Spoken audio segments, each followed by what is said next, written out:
المحمود الأحمد بالقاسم محمد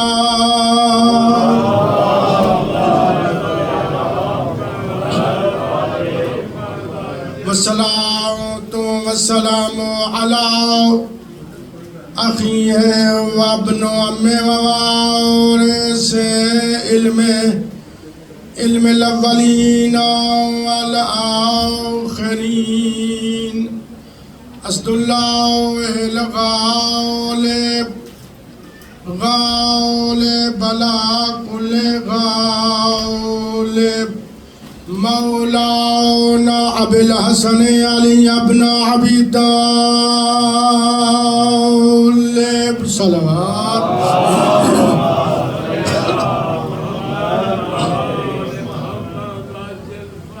الحمدللہ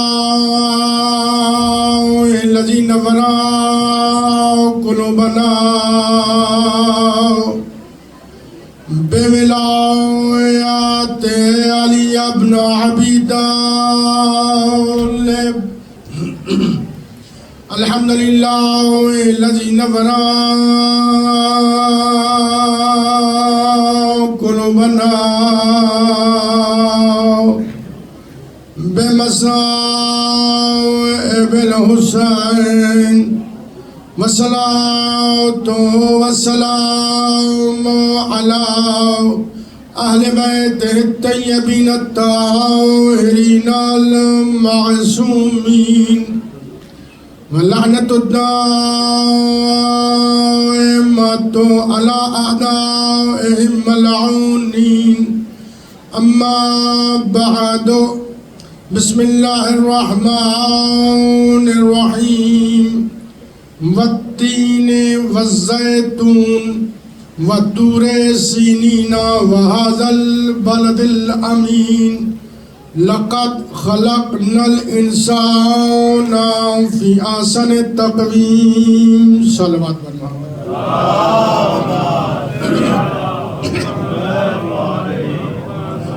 برادران گرامی قدر میں دعا ہے پروردگار عالم چہردہ معصومین علیہ السلام کے صدقے میں شہداء کربلا کی شہادتوں کے صدقے میں آپ تمام حضرات کا اس مقدس مقام پہ چل کے آنا اپنی بارگاہ میں منظور و مقبول فرمائے۔ جو لوگ بھی یہاں پہ دامے درمے سخنے شرکت کرتے ہیں، یہاں پہ فرش عزا میں شرکت کرتے ہیں، فرش عزا بچھاتے ہیں، لنگر و نیاز کا اہتمام کرتے ہیں، لنگر و نیاز کھلاتے ہیں، نوح خوانی کرتے ہیں، ماتمداری کرتے ہیں، جتنے لوگ بھی جس حوالے سے میری مائیں بہنیں، میری بیٹیاں، میرے نوجوان، میرے بزرگ جتنے بھی یہاں پہ شرکت کرتے ہیں، بالا تجھے واسطہ چہردہ معصومین علیہ السلام کا اس عبادت کو اپنی بارگاہ میں منظور و مقبول فرما، ان کی دلی حاجات کو پورا فرما۔ آج عباس بھائی اور لیاقت بھائی کی طرف سے نیاز ہے، بالا تجھے واسطہ چہردہ معصومین کی عزت و عظمت کا ان کے رزق و روزی میں اضافہ فرما۔ بالا تجھے واسطہ چہردہ معصومین کی عزت و عظمت کا جو بھی لنگر و نیاز کا اہتمام کرتے ہیں، ان کی جو دلی حاجات ہے ان کی دلی حاجات کو پورا فرما۔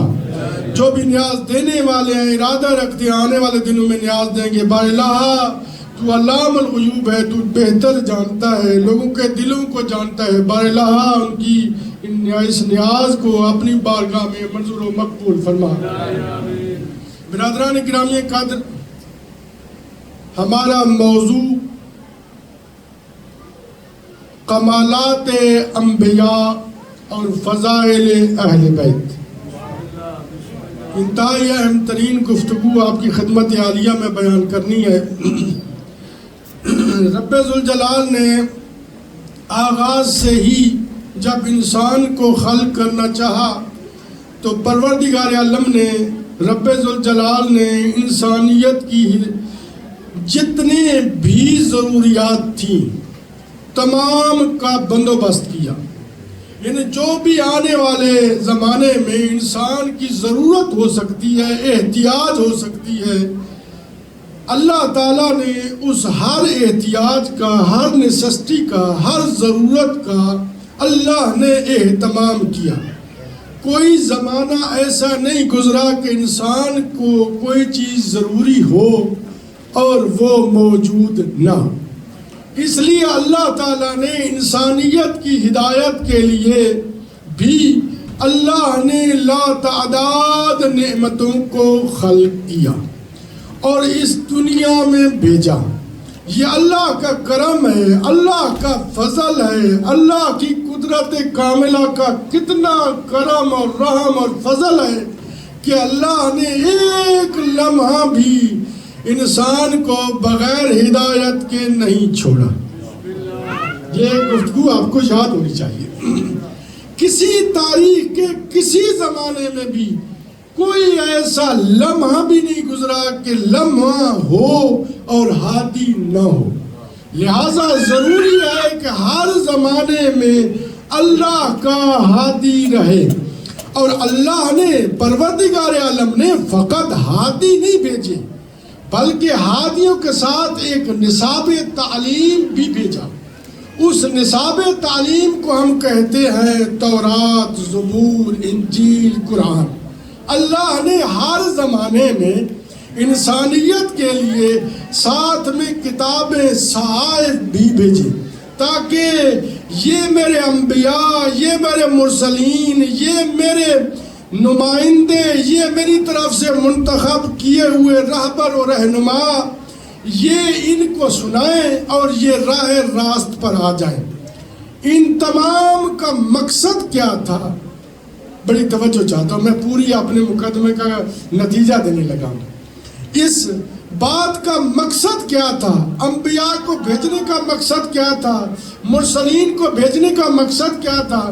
اولیاء کو بھیجنے کا مقصد کیا تھا؟ اللہ کے مقرب انبیاء کو بھیجنے کا مقصد کیا تھا؟ کتابیں آئی ان کا مقصد کیا تھا؟ صحائف آئے ان کا مقصد کیا تھا؟ اتنی صعوبتیں برداشت کی انبیاء نے، مقصد صرف ایک تھا اور یہ ہر آدمی کو یاد ہونا چاہیے.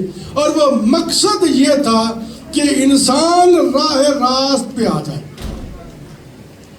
انسان کی ہدایت کی جائے، انسان کی رہنمائی کی جائے، انسان کو گائیڈنس مہیا کی جائے تاکہ انسان بھٹکے نہیں.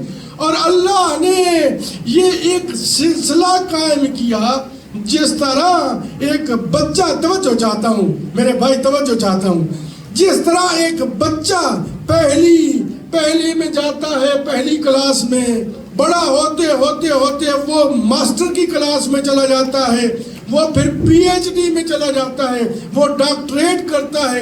اسی طرح اللہ نے بھی یہی سلسلہ قائم کیا.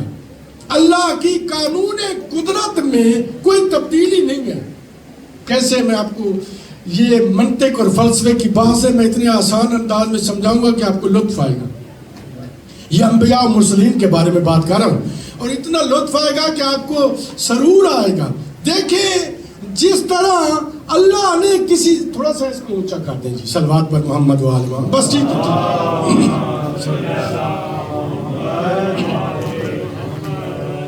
بآواز بلند صلوات. یہ تو ہر آدمی کو معلوم ہے نا، ہمیں بھی معلوم ہے. میری بھی اسی کیفیت میں گزرا ہوں، آپ تمام اس کیفیت میں گزرے ہیں.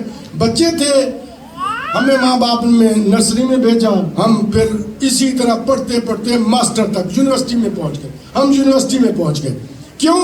جیسے جیسے ہماری ذہنی کیفیت بلند ہوتی گئی، ہماری کلاس بڑھتی گئی. میں صحیح کہہ رہا ہوں؟ اللہ کی دیکھیے، اللہ کی قانون قدرت میں، پروردگار عالم کے قانون میں کوئی تبدیلی نہیں ہے. وہ کیسے، یہ بتلانا چاہ رہا ہوں فلسفہ اور منطق کی بات کو انتہائی آسان انداز میں. کیسے؟ دیکھیے قانون قدرت میں تبدیلی کیوں نہیں ہے. ہر بچہ بڑا ہوتا ہے. کبھی کوئی آپ نے دیکھا کہ بچہ ہوا ہو وہ زندہ بھی رہے اور بڑا نہ ہو؟ ایسا نہیں ہوتا. نہیں، پھر آپ سمجھے ہی نہیں ہے. پھر میں بتلاتا ہوں. ایسا ہوا ہے کبھی کہ رات ہوئی ہو تو دن نہ ہوا ہو؟ میں فلسفہ سمجھا رہا ہوں آپ کو بڑا ایزیلی ہدایت تک لے جانے کے لیے. ایسا ہوا ہو کہ کبھی دن سورج جو ہے وہ طلوع کر چکا ہو روشنی نہ ہو، نہیں، یہ قانون قدرت کے خلاف ہے۔ اللہ تعالیٰ نے اسی طرح انبیاء و مرسلین جس طرح بچہ بڑا ہوتا ہے نا، اسی طرح انسانیت بڑھتی گئی، انسانیت پایہ تکمیل کو پہنچتی گئی، اور اللہ نے آخر میں جب انسان کا ذہن معراج کو پہنچا تو اللہ نے ایک صاحب معراج کو انسانیت کی ہدایت کے لیے بھیجا۔ بات پہنچ گئی؟ اللہ نے انسانیت کی ہدایت کے لیے ایک صاحب معراج کو بھیجا، اور اس کے لیے ارشاد فرمایا سورہ نحل میں، بسم اللہ الرحمن الرحیم، وَيَوْمَ نَبْعَثُ فِي كُلِّ أُمَّةٍ شَهِيدًا عَلَيْهِمْ مِنْ أَنفُسِهِمْ وَجِئْنَا بِكَ شَهِيدًا عَلَى هَؤُلَاءِ وَنَزَّلْنَا عَلَيْكَ الْكِتَابَ تِبْيَانًا لِكُلِّ شَيْءٍ هُدًى وَرَحْمَةً وَبُشْرَى لِلْمُؤْمِنِينَ۔ میں ترجمے پہ اکتفا کروں گا۔ سورہ نحل میں اللہ نے ارشاد فرمایا، دیکھو وَيَوْمَ نَبْعَثُ فِي كُلِّ أُمَّةٍ شَهِيدًا عَلَيْهِمْ، ہر امت پر، ہر قوم پر، ہر قبیلے پر، ہر علاقے کے رہنے والوں پر اس زمانے کے نبی کو، ولی کو، ہادی کو گواہ بنا کر لایا جائے گا۔ توجہ ہے نا؟ میں نے آسان ترجمہ کیا ہے نا، آپ تھوڑا خاموش ہو گئے، اس لیے میں کچھ لوگ پریشان ہو گئے، میں چاہتا ہوں کہ متوجہ رہیں تو لطف آئے۔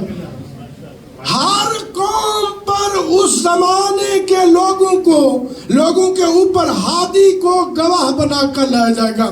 وَجِئْنَا بِكَ شَهِيدًا عَلَى هَؤُلَاءِ، میرے حبیب ان تمام نبیوں پر، ان تمام رسولوں پر تجھے گواہ بنا کر لایا جائے گا۔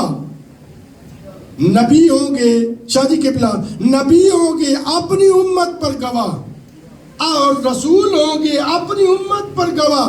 ان تمام نبیوں پر، ان تمام رسولوں پر مصطفیٰ گواہ ہوں گے۔ تو اب آپ کی سمجھ میں آیا کہ جتنا فرق امتوں اور نبیوں میں ہے، اتنا ہی فرق نبیوں اور مصطفیٰ کی ذات کے درمیان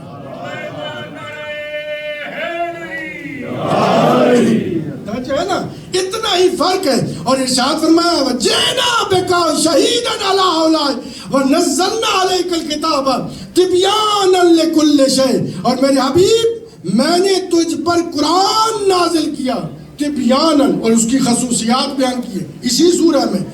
کون سی خصوصیات؟ تبیاناً لِكُلِّ شَيْءٍ، یہ ہر چیز کا علم اس میں ہے، ہر چیز کو بیان کرنے والی ہے۔ ایک تو آپ نے سننا نا، لا کہ تمام خشک و تر اس میں موجود ہیں۔ اب یہ دوسری آیت دیکھیے کہ اللہ کہہ رہا ہے تبیاناً لِكُلِّ شَيْءٍ، تمام کے تمام علوم قرآن میں موجود ہیں، اور ذات مصطفیٰ کے لیے ارشاد فرمایا علمک ما لم تکن تعلم، اے میرے حبیب تمام کے تمام علوم تجھے دے دیے۔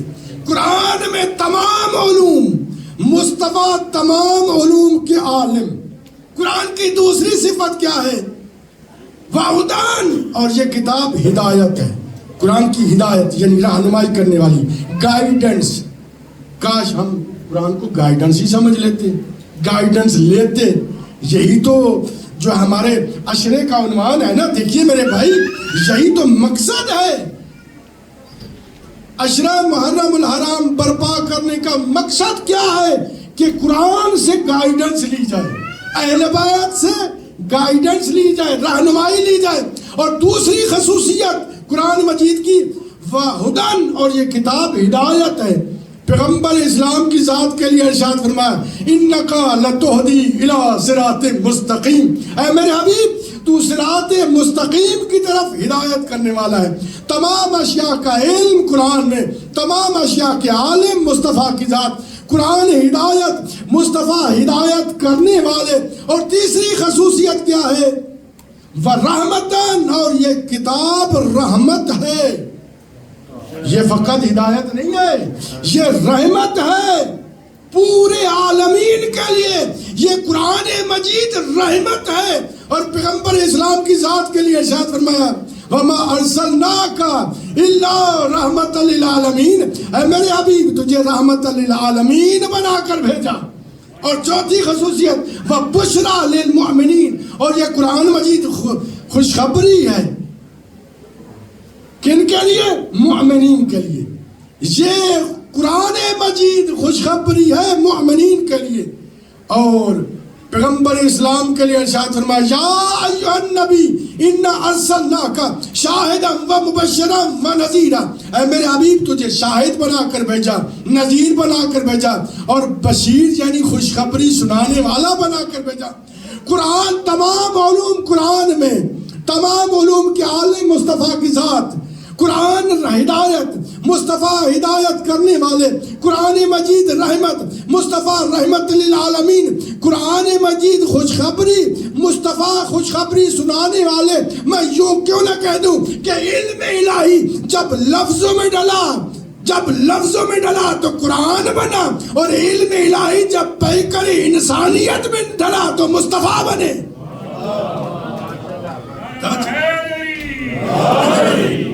توجہ ہے نا برادران گرامی قدر؟ اور یہی وجہ ہے کہ اللہ نے ارشاد فرمایا، بڑی توجہ چاہتا ہوں، میں اپنے موضوع پہ آ گیا۔ یہی وجہ ہے کہ قرآن مجید نے کہا ہے، قرآن مجید نے بڑی وضاحت کے ساتھ مصطفیٰ کی ذات کو بیان کیا ہے۔ اور پیغمبر اسلام نے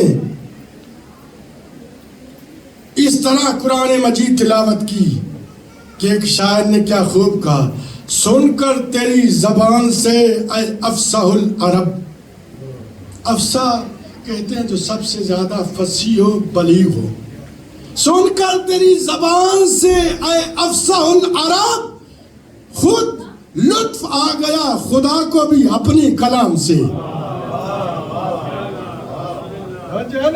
کتنے عظیم انداز میں پیغمبر اسلام نے قرآن کو پیش کیا۔ کون ذات ہے پیغمبر اسلام کی؟ پیغمبر اسلام وہ ذات ہے جس کے لیے اللہ نے قصیدے بیان کیے، اور خود پیغمبر اسلام نے ارشاد فرمایا کہ ہمیں سب سے پہلے اس دنیا میں ہمیں خلق کیا گیا۔ یعنی میں اگر سمجھانے کے لیے روک کر ایک جملہ کہوں تو کائنات میں کچھ بھی نہیں تھا، مصطفیٰ کا نور تھا۔ اس لیے یہ حدیث قدسی کا ترجمہ کر رہا ہوں، اگر کسی کو ڈاؤٹ ہو تو میں وہ حدیث قدسی کا وہ الفاظ بیان کر دیتا ہوں۔ کیا پیغمبر اسلام کے لیے ارشاد فرمایا کنت کنزا مخفیا فاحببت ان اعرف فخلقتک یا محمد، میں ایک چھپا ہوا خزانہ تھا، میں نے چاہا کہ میں پہچانا جاؤں، میں نے تجھے خلق کیا۔ اب پیغمبر اسلام کو اپنی معرفت کے لیے خلق کیا پروردگار عالم نے، اور یہی وجہ ہے کہ اس سے پہلے بھائی رزاق ہم اسے کہتے ہیں جو رزق دینے والا ہو، اللہ موجود تھا لیکن یہ صفات موجود نہیں تھی۔ اللہ نے مصطفیٰ کو خلق کیا، وہ خالق بنا۔ اللہ نے مصطفیٰ کو خلق کرنے کے بعد عبادت کا کہا، مصطفیٰ نے عبادت کی، وہ معبود بنا۔ مصطفیٰ نے سجدہ کیا، وہ مسجود بنا۔ مصطفیٰ نے رزق کھایا، وہ رازق بنا، اور مصطفیٰ اس کی مشیت سے حرکت کرنے لگے۔ میں یہ کہنا چاہتا ہوں میرے بھائیوں کہ مصطفیٰ کام کرتے گئے، اللہ کو نام ملتے گئے، جو ہے نا۔ اور یہی وجہ ہے کہ اللہ نے پیغمبر اسلام کو اتنا کامل اور اکمل اور مکمل بنایا۔ پوری بحث کا نتیجہ دینا چاہ رہا ہوں، اتنا کامل، اکمل اور مکمل بنایا۔ کہا ہے انسان تو مجھ تک نہیں پہنچ سکتا، میں تیرے سامنے تجھے نظر نہیں آ سکتا، تیرا عقل مجھے درک نہیں کر سکتا۔ کیوں؟ اس لیے کہ ہمارا عقل ہے محدود، وہ ہے لامحدود۔ اگر یہ بات سمجھ آئی تو آنے والے جملوں میں آپ کو لطف آئے گا۔ کیا؟ ہمارا عقل ہے محدود، اللہ ہے لامحدود۔ اللہ نے کہا تم مجھ تک پہنچ نہیں سکتے، میں تم تک آنا نہیں چاہتا، اور تمہارا ذہن ہے بہت چھوٹا. اللہ نے کچھ ایسی ازواج مقدسہ خلق کر دی جو خالق اور مخلوق کے درمیان رابطہ تھی. کیا کیسے؟ کہا کہ اگر یہاں سے دیکھو گے تو وہ صفات بشری کے مظہر نظر آئیں گے، اگر وہاں سے دیکھو گے تو وہ اللہ کے جلال و کمال کے مظہر نظر آئیں گے.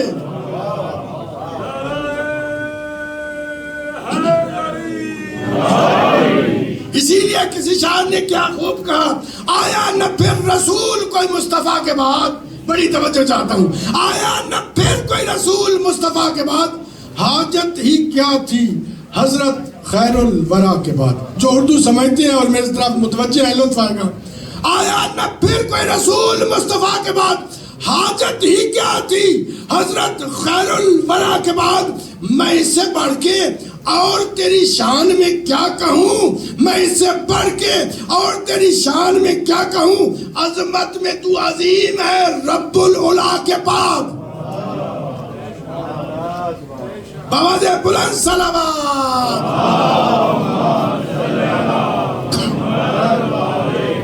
وہ پیغمبر اسلام مسجد نبوی میں تشریف فرما ہے کہ کچھ اعراب داخل ہوئے اور قرآن نے اس واقعہ کو کوٹ کیا. قالت الاعراب آمنا. اعراب نے، یہ قرآن کی آیت ہے، اعراب نے پیغمبر اسلام کے سامنے آ کر کہا کہ ہم ایمان لے آئے. اللہ نے کہا قال لم تؤمن، تم ایمان نہیں لائے، بل قولوا اسلمنا، بلکہ ہم اسلام لے کر آئے، ایمان نہیں. وَلَمَّا يَدْخُلُ الْإِيمَانُ فِي قُلُوبِكُمْ، یہ ایمان تمہارے دلوں میں داخل نہیں ہوا. صلوات پر محمد و آل محمد.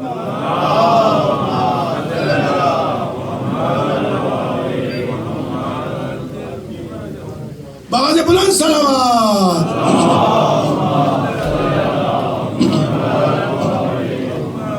توجہ ہے نا. کہا کیا کہ تمہارے دلوں میں ایمان داخل نہیں ہوا. پھر میں آیت پڑھتا ہوں تاکہ سب متوجہ ہو جائیں. قالت الاعراب آمنا، اعراب نے پیغمبر اسلام سے کہا کہ ہم ایمان لے آئے. اللہ نے کہا قال لم تؤمن، تم ایمان نہیں لائے، بل قولوا اسلمنا، تم کہو کہ تم اسلام لے آئے. اور پھر اللہ نے ڈگری دی ہے وَلَمَّا يَدْخُلُ الْإِيمَانُ فِي قُلُوبِكُمْ، تمہارے دلوں میں ایمان داخل نہیں ہوا. تو اب آپ کو سمجھ میں آ گیا کہ ایمان اور ہے، اسلام اور ہے. ایسے ہی ہے نا، یہ آیت کہہ رہی ہے، میں نہیں کہہ رہا، بلکہ ہر ذہن میں یہ بات آئی ہے کہ ایمان اور ہے، اسلام اور ہے. آئیے دیکھتے ہیں وہ ایمان ہے کیا. اللہ نے قرآن مجید کی ایک اور آیت میں ارشاد فرمایا وَمَن يَكْفُرْ بِالْإِيمَانِ فَقَدْ حَبِطَ عَمَلُهُ، جس نے ایمان کا انکار کیا اس کے تمام کے تمام اعمال ضائع. جس نے ایمان کا انکار کیا اس کے تمام اعمال ضائع. تو یہ تو آپ کے ذہن میں آ گیا نا کہ ان کے پاس اعمال تھے. جیسے میں کہوں کہ یہ گلاس سے پانی گر گیا، اس بات کی تو دلیل ہے نا کہ گلاس میں پانی تھا تبھی گرا. سمجھ آ گئی نا سب مجمع کو، کیونکہ اگلی بات تو تبھی سمجھ آئے گی. اگر گلاس میں پانی نہ ہو تو پانی گرے گا کیسے. اب یہ اللہ کا کہنا وَمَن يَكْفُرْ بِالْإِيمَانِ فَقَدْ حَبِطَ عَمَلُهُ، جس نے ایمان کا انکار کیا اس کے عمل ضائع. تو معلوم ہوا کہ ان کے پاس روزے ہیں، نمازیں ہیں، حج ہے، سب کچھ ہے، پورے کے پورے اعمال موجود ہیں، وہ سارے اعمال کرتے ہیں. تو ان کے اعمال ضائع ہوئے کس وجہ سے؟ ایمان کا انکار کرنے کی وجہ سے. وہ ایمان ہے کیا؟ پیغمبر اسلام نے ایک جنگ کے میدان میں ارشاد فرمایا بَلَغَ الْإِيمَانَ كُلَّهُ عَلَى الْكُفْرِ، کل ایمان جا رہا ہے کل کفر کے مقابلے میں.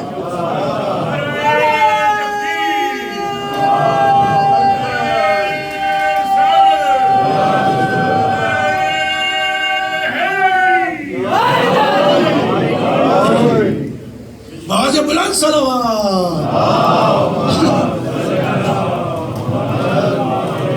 تو معلوم ہوا کہ ان کے پاس پاس سب کچھ تھا. اس لیے پیغمبر اسلام کی حدیث موجود ہے جب یہ سب کچھ لے کے جائیں گے نا, بڑے اکڑ اکڑ کے, بڑی موٹی موٹی گردنیں, بڑے ٹہلتے ہوئے جائیں گے کہ نمازیں ہیں, روزے ہیں, حج ہے, سارے اعمال کیے ہیں, تو ہاتف غیبی میں آواز آئے گی واقفوہم, انہیں روکو, یہ چلیں گے. کہا جائے گا واقفوہم, انہیں روکو, انہم مسئولون عن ولایت علی ابن ابی طالب. ارے روزے پورے, نمازیں پوری, حج پورے, سب اعمال کیے, تو اب آواز آئے گی ان سے علی کی ولایت کے بارے میں پوچھو.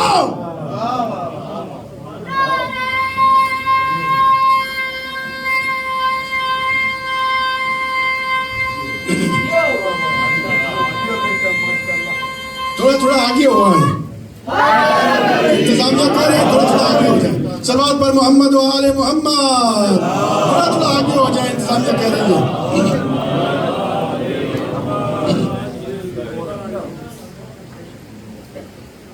اور مل کر بآواز بلند صلوات.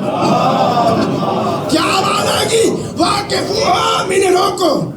اور اسی لیے تو پیغمبر اسلام نے ارشاد فرمایا کہ جس کے پاس نمازیں ہوں گی, روزے ہوں گے, سب اعمال ہوں گے, من لم یوالکا, اور یہ عام مقام پہ نہیں کہا. پیغمبر اسلام مسجد نبوی میں منبر رسالت پہ بیٹھے ہیں, سارے صحابہ کرام موجود ہیں. پیغمبر اسلام جانتے ہیں کس کس کے دل میں کون کون سی کدورت ہے. ہائے ہائے ہائے ہائے, تھوڑا سا مزاج میں آئیے, کس کس کے دل میں کون کون سی کدورت ہے. اس لیے پیغمبر اسلام نے ارشاد فرمایا من لم یوالک یا علی لم یشم رایۃ الجنہ. اے علی, اگر تجھ سے ولا نہ رکھتا ہوگا جنت تو دور, جنت کی خوشبو نہیں سوکھ سکے گا. تو ہے نا. اور ہمارے ملت اسلامیہ میں صلوات پر محمد و آل محمد. اور ہماری ملت اسلامیہ میں یہ عام آپ سنتے ہوں گے کہ بھائی پل صراط بڑی مشکل ہے, پل صراط ایسے ہے, پل صراط کا آپ جو ہے وہ اعمال لے کے جاؤ, پل صراط کا انتظام کر کے جاؤ. وہ پل صراط کیا ہے؟ کیا اللہ نے وہاں کوئی برج بنایا ہوا ہے؟ یعنی تصور تو یہی ہے نا, پل تو ہم اس برج کو ہی کہتے ہیں. تصور تو یہی ہے نا کہ بھائی برج بنا ہوا ہے, پل بنا ہوا ہے, اور پھر اس کی تشریح کرتے ہیں کہ بھائی وہ ایسا ہے جیسے کوئی مولانا صاحب کہہ رہے تھے اور سامنے سے اسے جواب ملا. اس نے کہا تلوار سے تیز ہے اور بال سے باریک ہے اور وہ بہت گرم ہے. تو سامنے سے بیٹھے ہوئے کسی شخص نے کہا مولانا اس کا مقصد ہے اللہ کا دل نہیں ہے کوئی جنت میں جائے. ایسا ہی ہے نا بھائی, اگر ایسا ہو پل ہو تو پھر کون جائے گا وہاں؟ کہتے ہیں پل صراط کے بارے میں اپنا جو ہے وہ ساز و سامان تیار کرو. آئے پوچھتے ہیں پل صراط کیا ہے؟ پیغمبر اسلام نے ارشاد فرمایا لا یجوز احد الصراط الا من کتب علی الجواد. وہ پل صراط, وہ راستہ کراس ہی نہیں کر سکے گا جس کے پاس علی کا نوشتہ نہ ہوگا. خود پیغمبر اسلام نے کہا اے بستر اٹھانے والوں, پل صراط وہ نہیں ہے, پل صراط ہے ولایت علی ابن ابی طالب.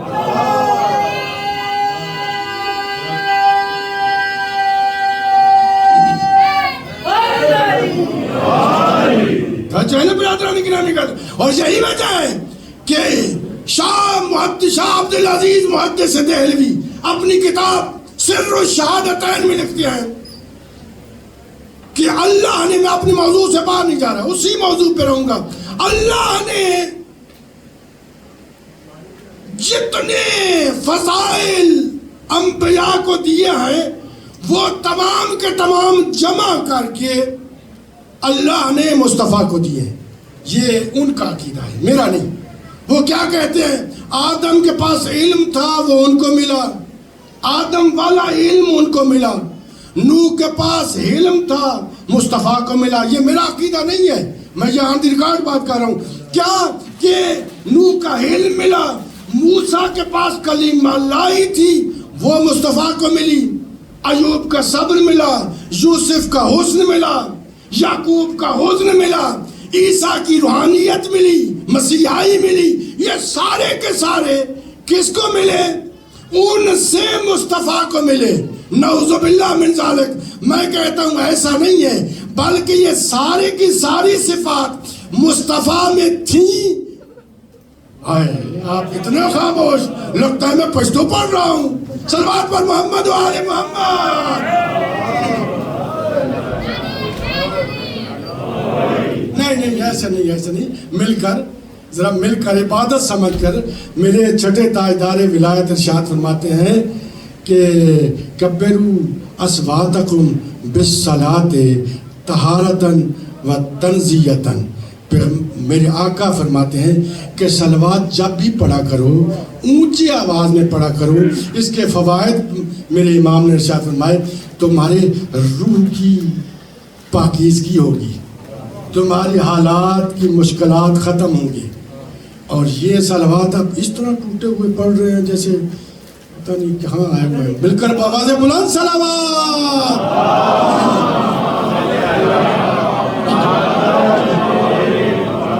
جو ہے نا، میں پھر جملہ کہتا ہوں، شاید آپ سمجھے نہیں، میں نے تو جملہ بڑا کہہ دیا کہ کیا وہ سر شہادتین میں لکھتے ہیں کہ جتنی صفات ان کے پاس تھیں ان سے مصطفیٰ کو ملی، بلکہ ہم کہتے ہیں نہیں، اللہ نے قرآن میں کہا وَإِذَا أَخَذَ اللَّهُ مِيثَاقَ النَّبِيِّينَ لَمَا آتَيْتُكُم مِّن کتاب وحکمہ، کہ تمہیں کتاب و حکمت دی گئی ہے مصطفیٰ کی رسالت کا اقرار کرنے کی وجہ سے۔ یوں کیوں نہ کہہ دوں کہ مصطفیٰ موجود تھے، انبیاء آئے مصطفیٰ کی رسالت کا اقرار کرنے کی وجہ سے، تو مصطفیٰ نے کہا آدم علم لے جاؤ، نوح علم لے جاؤ، ابراہیم خلیل اللہ خلت لے جاؤ، موسیٰ کلیم اللہ ہی لے جاؤ، عیسیٰ روح اللہ روحانیت لے جاؤ۔ یہ مصطفیٰ نے ان کو تمام کے تمام دیے، اتنے بڑے اخلاق حسنہ دیے، کمالات ملے مصطفیٰ کے صدقے میں۔ اور یہ یہاں پہ روک کے ایک جملہ کہتا ہوں تاکہ آپ متوجہ ہو جائیں، ہو سکتا ہے یہ جملہ آپ نے نہ سمجھو، بڑی عظیم جملہ میں نے آپ کے پاس بیان کیا کہ دیکھیے انسان جتنے بھی انسانیت ہے نا، یہ اس کی وضاحت بیان کر رہا ہوں، انسان جتنے بھی ہیں نا، ان تمام انسانوں میں سے اللہ نے 1,24,000 انبیاء کو منتخب کیا، اور ان 1,24,000 انبیاء میں سے اللہ نے 313 رسولوں کو منتخب کیا بچوں کے لیے، اور ان 313 رسولوں میں سے اللہ نے 5 اولو العزم انبیاء منتخب کیے، 5 اولو العزم بنائے۔ کون کون سے؟ حضرت نوح، حضرت ابراہیم، حضرت موسیٰ، حضرت عیسیٰ اور حضرت پیغمبر اسلام، یہ منتخب کیے۔ اور ان 5 میں سے خاتم المرسلین بنایا، سید الرسل بنایا، سید الانبیاء بنایا مصطفیٰ کی ذات کو۔ اب کوئی شخص یہ دعویٰ کر سکتا ہے کہ میرا مقام رسول نبی جتنا ہے؟ کوئی دعویٰ کر سکتا ہے؟ نہیں۔ اب کوئی نبی یہ دعویٰ کر سکتا ہے کہ میرا مقام 313 انبیاء جتنا ہے؟ نہیں۔ 313 رسول جتنا ہے؟ نہیں۔ اب وہ 313 رسول جو ہے وہ یہ دعویٰ کر سکتے ہیں کہ ہمارا مقام، ہمارا مرتبہ اولو العزم 5 انبیاء جتنا ہے؟ نہیں کر سکتے نا۔ توجہ ہے نا، تھوڑا سا پریشان ہو کے نہ سنیں، متوجہ رہیں۔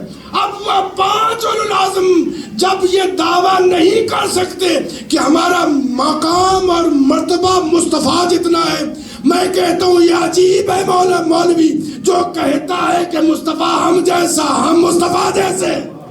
جب اولو العزم انبیاء مصطفیٰ جیسے نہیں ہو سکتے تو ایک عام انسان مصطفیٰ جیسے کیسے ہو سکتا ہے؟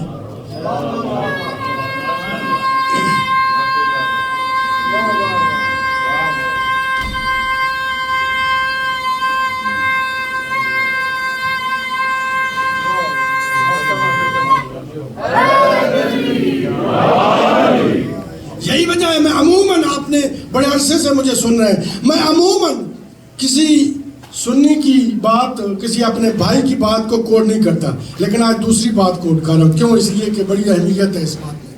کیا صحیح بخاری میں ہے، اور اس کا نتیجہ لیجئے گا مجھ سے، مہربانی کیجئے گا. صحیح بخاری میں ہے، ابو ہریرہ روایت کرتے ہیں، وہ کہتے ہیں کہ پیغمبر اسلام کو اللہ نے تمام کی تمام صفات دی انبیاء کی.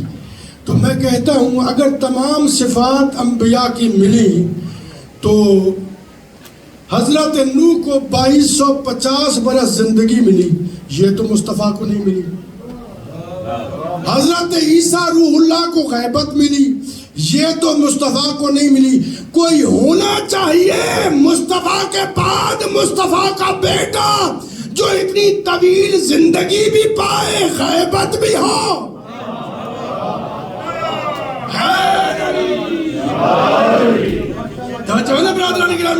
اور یہی وجہ ہے کہ وہ آگے لکھتے ہیں کہ یہ جو حسن اور حسین، امام حسن اور امام حسین علیہ السلام، صلوات پر محمد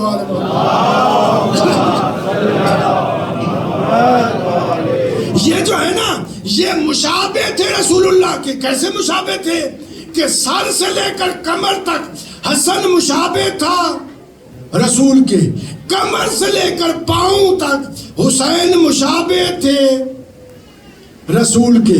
اور یہیں پہ یہ لکھتے ہیں کہ پیغمبر اسلام کو شہادت نہیں ملی. تمام فضیلتیں تو پیغمبر اسلام کے پاس ہے نا، لیکن پیغمبر اسلام کو شہادت نہیں ملی.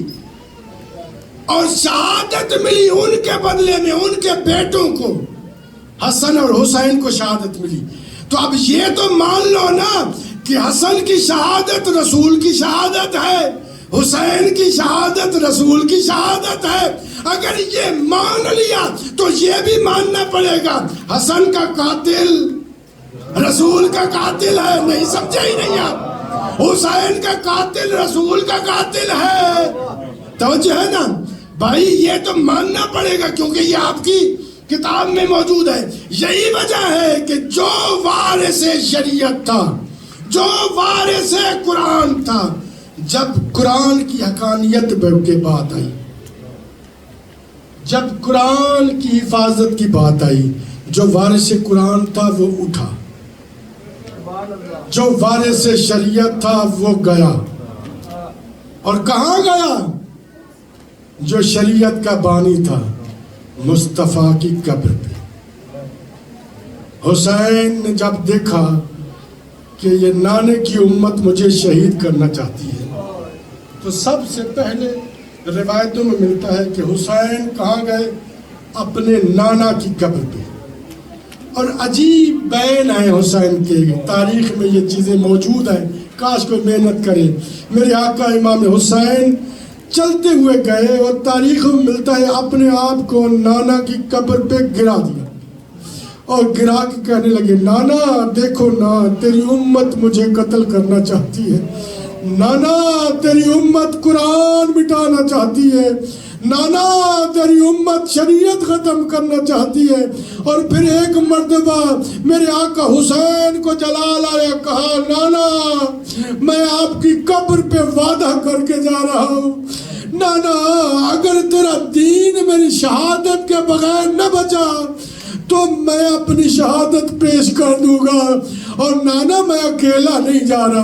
حسین کریا کر رہے، حسین مرثیہ پڑھتے پڑھتے ایک مرتبہ حسین نے کہا، نانا میں آپ کی ہم شکل بھی لے کے جا رہا ہوں، میں علی اکبر بھی لے کے جا رہا ہوں. اور نانا پھر میں اکیلا علی اکبر کو لے کے نہیں جا رہا، نانا پھر میں قاسم کو بھی لے کے جا رہا ہوں، میں علی اصغر کو بھی لے کے جا رہا ہوں. ازادہ حسین یہ کہتے گئے، اور ایک مرتبہ حسین پہ خشی طاری ہو گئی اور حسین نے ایک عجیب جملہ کہا، نانا میں آپ کی قبر سے وعدہ کر کے جا رہا ہوں، اگر پھر بھی دین نہ بچا تو میں زینب کی چادر دے دوں. اجرکم اللہ. آپ کا ذہن مذاہب کی طرف آ گیا. اپنے آپ کو تیار کریے، آج حسین کو پرسہ دینا ہے میرے بھائی. اور میرے بھائی بخل نہ کیجیے گا رونے میں، حسین نے یہ جملے کہے، قبر رسول میں زلزلہ آیا، حسین کو پیغمبر اسلام نے کہا بیٹا جاؤ، اللہ چاہتا ہے تجھے کربلا میں شہید دیکھے۔ حسین نے اپنے نانا کی قبر کو الوداع کیا اور حسین چلا کہاں؟ اپنی ماں زہرا کی قبر پہ۔ اور یہ تاریخ کے جملے ہیں، میں بڑی ذمہ داری سے یہ جملے کہتا ہوں۔ حسین جب نانا کی قبر پہ جا رہے تھے تو بہت آہستہ آہستہ جا رہے تھے، لیکن جب نانے کی قبر سے ماں کی قبر پہ جا رہے تھے نا تو حسین ایسے تیز دوڑے جیسے چھوٹا بچہ ماں کی گود میں بیٹھنے کے لیے دوڑ رہا ہے۔ حسین نے اپنے آپ کو ماں زہرا کی قبر پہ گرا دیا اور گرا کے ایک عجیب جملہ کہا، یہ جملہ سن لیجئے۔ حسین نے نانے اپنی ماں کی قبر پہ کہا ماں زہرا حسین کے جال ودائک وہذہ آخر زیارتک، اے اماں زہرا حسین تجھے الوداع کرنے آیا ہے، اور اماں یہ حسین کا آخری الوداع ہے، اماں اس کے بعد اور کوئی آئے نہ، حسین واپس نہیں آئے گا۔ عزادارو یہ میرے آقا حسین نے کہا کیا دیکھتے وہاں پہ جناب سیدہ زینب آئی اور ایک مرتبہ کہا اماں زہرا دیکھو حسین شہادت کی طرف جا رہا ہے، اور اماں اگر حسین کی شہادت سے اگر دین نہ بچا تو اماں میں اپنی چادر قربان کر دوں گی، اور اماں اگر پھر بھی اماں زہرا تو صحابی کے دربار میں گئی تھی، تیرے ساتھ حسن حسین بھی تھے، تیرے ساتھ علی بھی تھے، اماں زہرا تیرے ارد گرد مستورات موجود تھی، اماں زہرا میں جب شرابی کے دربار میں جاؤں گی میرے ہاتھ پابند رسن ہوں گے، اماں پتھروں کی برسات ہوگی، اماں زہرا میرے ساتھ مستورات ہوگی۔ اور جناب سید زینب نے ایسے بیان کیے، تاریخ میں ملتا ہے مدینہ کی سرزمین ہلی، ایک مرتبہ حسین نے کہا زینب اماں قبر میں بھی آرام ہو رہی ہے۔ عزادارو اس کے بعد میرے آقا امام حسین گئے ہیں کس قبر پہ؟ امام حسن مجتبیٰ کی قبر پہ۔ بس میں نے مصاحب مکمل کیا، کہاں پہ گئے؟ امام حسن مجتبیٰ کی قبر پہ، جو بیان کیے ہیں سنو گے۔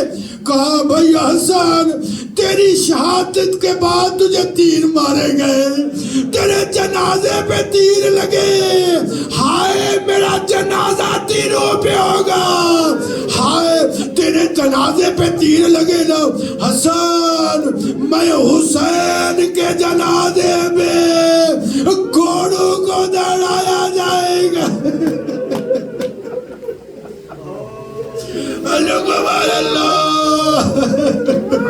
عزادارو میری آقازادی زینب نے امام حسین نے الوداع کیا، اور وہ منظر بھی مدینہ میں دیکھا گیا۔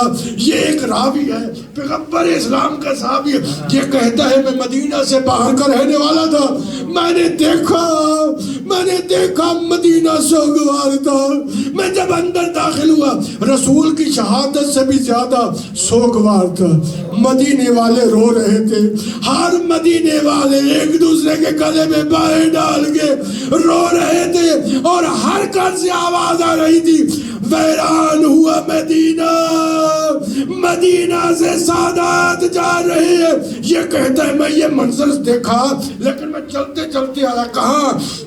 محلہ بنی ہاشم میں نے ایک عجیب منظر دیکھا، کچھ نوجوان تھے بنی ہاشم کے جو کھڑے ہوئے تھے، میں نے یہی منظر دیکھا۔